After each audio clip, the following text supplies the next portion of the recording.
breast feel against my chest. Whether you're a big Drake fan or not, you've definitely caught wind of the drama between Drake and Kendrick Lamar. They've been throwing shade at each other in a series of diss tracks. At first, it just looked like the usual rap feud, some playful jabs about who's the top rapper. Kendrick called Drake names like Goofy and a bomb, and Drake fired back calling Kendrick a short pipsqueak. But then things got way darker. Now, the tracks are pretty harsh, with Kendrick accused of being a wife beater and Drake labeled as a predator and even a pedophile. If you're rooting for Drake, you probably wish we were talking about whether Kendrick's guilty of mistreating women. But nope, today's all about Drake. We're all big fans of his too, by the way, but I can't ignore all the sketchy stuff that's come out recently about Drake and some really young fans. Just to be clear, this video isn't about spreading hate or encouraging any violence. And speaking of violence, it's been a crazy week at Drake's place, but we're not diving into that mess. Instead, we're going deep on the accusations Kendrick's been making about Drake's dodgy dealings with minors. If this is your first time hearing about this beef, I'll give you a quick rundown of how it all started. These guys have been at it for ages, like since 2013 when Kendrick dropped some lines in Big Sean's Control, saying he was about to take down big names, including Drake. Drake versus Kendrick. On March 22nd, 2024, Future, Metro Boomin, and Kendrick Lamar dropped a track called Like That. Kendrick threw some shots at Drake and J. Cole, clapping back at their earlier song First Person Shooter from 2023. In that one, J. Cole was all about who's the top MC, him, Kendrick, or Drake. But in Like That, Kendrick's basically saying that he's the only big deal here, forget the big three.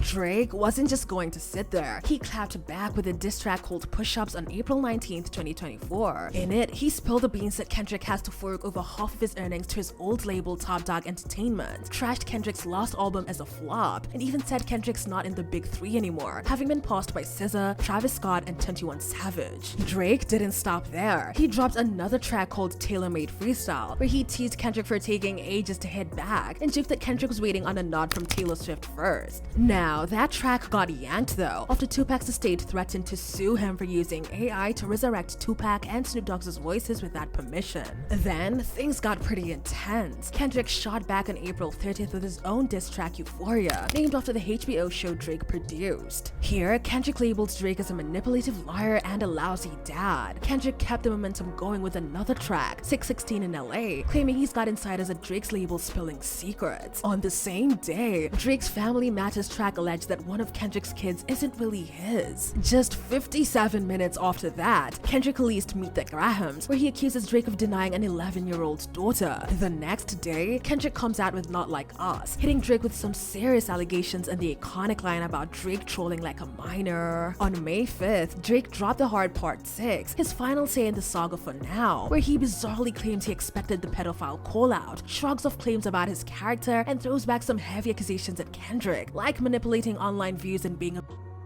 This whole back and forth had fans split down the middle, but Drake's odd responses lately have even his diehard fans second guessing. Everyone thought they were seeing a new Drake, but now it seems like the same old jokes again. Is Drake really sus? Many others have commented that Kendrick called Drake a P, to which Drake's only response was nah or something like that. Others have questioned why Drake hasn't simply sued Kendrick for defamation after the latter made a claim that could land him in jail or on the S offenders list. Many assume that Drake won't sue Kendrick because even if it's true, the accusations would need to be thoroughly investigated before being determined to be true or false. It's very inappropriate. But the video starts off by Drake inviting a girl on stage and rubbing her shoulders and hair. He's speaking and acting in a very sexual way. He says to her, "I told you I like your hair. What is it, herbal essence?" Now, let's start by watching this creepy video of Drake and a 17-year-old girl from one of Drake's concerts in 2010. Just so you know, at the time of this video, Drake was 23 years old. The video starts off by Drake inviting a girl on stage and rubbing her shoulders and hair. He's speaking and acting in a very sensual way. But then, all of a sudden, he jumps forward to the crowd and says, "Hey, y'all going to have me get carried away again. I get in trouble for things like this." Then he yells to the fan, "How old are you?" And she says 17, and Drake jumps away saying, "Oh no." Drake then says, "I can't go to jail yet, man. 17? Why do you look like that? You thick. Look at all of this." Well, listen, 17, I had fun. I don't know if I should feel guilty or not, but I had fun.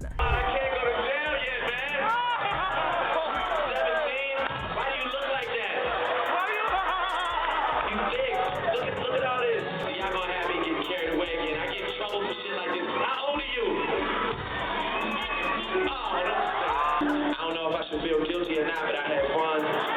Like The way your breast feel against my chest is better. In this situation, Drake said he didn't know if he should feel guilty after kissing and touching a 17-year-old and looked at the crowd to tell him if he should feel guilty or not. Also, Drake clearly knew she looked young, which is why he stopped in the first place. But why would he pick someone to come up on stage that he knew looked questionably young and then ask her about her age after doing everything that he did? Drake easily could have ended it there, but he decided to keep it going, and he made it so much worse for himself. He also dropped a comment about her chest and how good it feels against his chest. That is questionable, to say the very least. Gone tweets. Alright, let's dive into some of Drake's tweets that he's wiped off the internet, but they're still making rounds on TikTok. Seems like once celebs hit it big, they start clearing out those not so great tweets, especially if they start catching heat. Drake's definitely one of those celebs. His old tweets have even got his fans saying stuff like, "Can't defend my king on this one." For example, back on May 30th, 2009,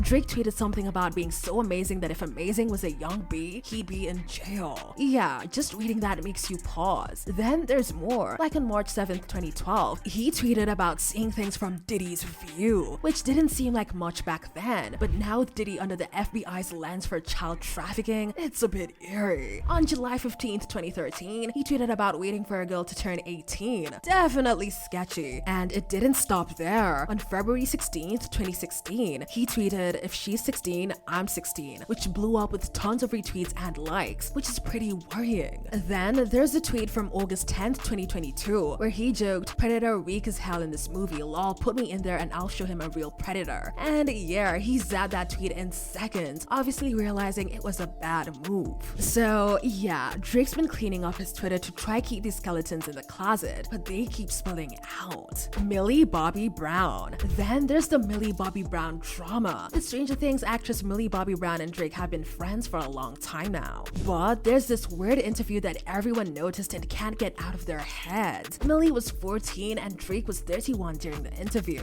Millie tells the reporters that she and Drake just texted each other the other day and he told her he missed her. She then says she's so excited to meet up with him when he comes back to Atlanta. I love him. I met him in Australia and he's honestly so fantastic and a great friend and a great role model. You know, we just texted each other the other day and he was like, "I miss you so much." I was like, "I miss you more." He's coming to Atlanta, so I'm definitely gonna go and see him. I'm so excited, yeah. You and Drake, that's awesome.